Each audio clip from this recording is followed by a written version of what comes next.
Assalamualaikum warahmatullahi wabarakatuh. Saya Yunda Mardiati dengan NIM 2102100091 dari Program Studi Administrasi Publik Universitas Maliku Saleh. Saya akan membahas pembahasan tentang manajemen publik yang merupakan salah satu pembahasan pada mata kuliah Kapita Selekta Administrasi Publik dengan dosen pengampu Ibu Risna Dewi, SOS MSP.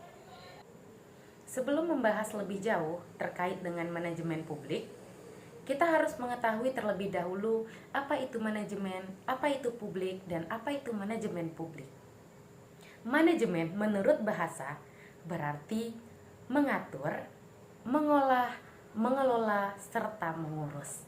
Menurut Dr. Andes Haji Malayu SP Hasibuan, manajemen adalah ilmu seni mengatur proses pemanfaatan sumber daya manusia dan sumber-sumber daya lainnya secara efektif, efisien untuk mencapai suatu tujuan tertentu. Dalam pengertian lebih khususnya, manajemen diartikan sebagai suatu proses yang meliputi perencanaan, pengorganisasian, pengarahan, dan pengawasan yang dilakukan oleh para manajer dalam sebuah organisasi agar tujuan yang telah ditentukan dapat terwujudkan. Yang kedua, yaitu publik. Teman-teman tahu nggak apa itu publik? Publik dapat kita definisikan sebagai sesuatu yang umum atau sesuatu hal yang melibatkan banyak orang, atau bisa juga didefinisikan sebagai masyarakat. Dalam bahasa Indonesia, kata publik sering diganti dengan kata umum. Seperti contohnya, tempat publik sering dibilang atau sering dikatakan sebagai tempat umum. Nah, setelah mengetahui apa itu manajemen dan apa itu publik, teman-teman sudah tergambarkan belum apa itu manajemen publik? Ayo, kira-kira udah tergambar belum ya apa itu manajemen publik? Oke teman-teman, untuk lebih jelasnya, manajemen publik merupakan cabang ilmu yang mempelajari prinsip-prinsip dan praktik manajemen dalam sektor publik.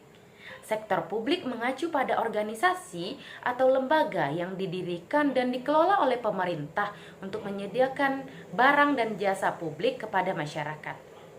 Manajemen publik berfokus pada bagaimana pemerintah dapat mengelola sumber dayanya secara efektif dan efisien untuk mencapai tujuan publik. Nah, manajemen publik juga dapat didefinisikan sebagai suatu proses yang melibatkan perencanaan, pengorganisasian, pengarahan, dan pengendalian sumber daya untuk mencapai tujuan publik. Tujuannya yaitu untuk memberikan pelayanan yang berkualitas, meningkatkan akuntabilitas dan transparansi, serta mempromosikan good governance. Selanjutnya, kita akan masuk pembahasan pada fungsi-fungsi manajemen. Menurut Charles Arteri, ada 4 fungsi-fungsi manajemen, yaitu sering kita ketahui dengan penyebutan POAK. Nah, teman-teman tahu nggak nih apa itu POAK? Apa aja sih bagian-bagian dari POAK itu? Dan apa kepanjangan dari POAK itu, teman-teman? Oke, teman-teman. POAK merupakan singkatan dari Planning, Organizing, Actuating, dan Controlling. Oke, kita akan bahas satu-satu terkait dengan fungsi-fungsi manajemen ini. Yang pertama akan kita bahas yaitu tentunya planning. Planning itu merupakan perencanaan. Jadi, perencanaan adalah proses dasar yang digunakan untuk memilih tujuan dan menentukan cakupan yang akan dicapai. Perencanaan adalah suatu proses menentukan apa yang ingin dicapai pada masa yang akan datang, serta menetapkan tahapan-tahapan yang dibutuhkan untuk mencapai tujuan tersebut. Yang kedua yaitu organizing atau pengorganisasian. Nah, pengorganisasian adalah suatu proses mendistribusikan pekerjaan dan tugas-tugas serta mengkoordinasikannya untuk mencapai tujuan dari organisasi. Manulang berpendapat bahwa pengorganisasian adalah pengelompokan aktivitas yang akan dilakukan atau pendistribusian tugas dan fungsi kepada setiap individu yang ada dalam organisasi. Selanjutnya, yang ketiga, yaitu actwenting atau penggerakan. Merupakan fungsi manajemen yang secara langsung berusaha merealisasikan keinginan-keinginan organisasi, sehingga dalam aktivitasnya senantiasa berhubungan dengan metode dan kebijaksanaan dalam mengatur dan mendorong orang agar bersedia melakukan tindakan yang diinginkan oleh organisasi tersebut. Fungsi yang terakhir yaitu controlling atau pengawasan. Pengawasan merupakan salah satu fungsi manajemen yang berupa mengadakan penilaian dan sekaligus mengadakan koreksi sehingga apa yang sedang dilakukan bawahan dapat diarahkan ke jalan yang benar dengan maksud tercapainya tujuan yang sudah digariskan pada awalnya. Pembahasan yang ketiga yaitu ruang lingkup manajemen publik. Manajemen publik mencakup berbagai aspek. Yang pertama yaitu manajemen keuangan publik. Manajemen keuangan publik yaitu mengatur pendapatan dan pengeluaran pemerintah. Yang kedua yaitu manajemen sumber daya manusia, yaitu mengelola pegawai negeri sipil dan staf lainnya. Yang ketiga, manajemen kebijakan publik, yaitu mengembangkan dan melaksanakan kebijakan publik. Yang selanjutnya yaitu manajemen program publik,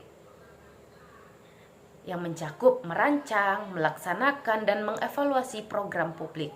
Dan yang terakhir yaitu etika dan akuntabilitas publik, yang merupakan memastikan bahwa pemerintah beroperasi secara etis dan akuntabel terhadap publik. Pembahasan terakhir yaitu tentang pentingnya manajemen publik. Kira-kira kenapa ya manajemen publik itu penting? Pentingnya manajemen publik itu untuk meningkatkan kualitas pelayanan publik, untuk meningkatkan akuntabilitas dan transparansi, serta mempromosikan good governance. Manajemen yang baik dapat membantu pemerintah memberikan pelayanan publik yang berkualitas kepada masyarakat dan membantu pemerintah meningkatkan akuntabilitas dan transparansi kepada publik, serta membantu pemerintah mempromosikan good governance, yaitu pemerintah yang baik dan bertanggung jawab kepada masyarakat. Oke teman-teman, sekian pembahasan dari saya tentang manajemen publik. Jika teman-teman ada yang ingin dipertanyakan, boleh tulis di kolom komentar ya. Semoga apa yang sudah saya sampaikan dapat bermanfaat bagi kita semua. Dan saya mohon maaf apabila dari pengucapan saya ataupun penyampaian saya ada kesalahan dan kekeliruan.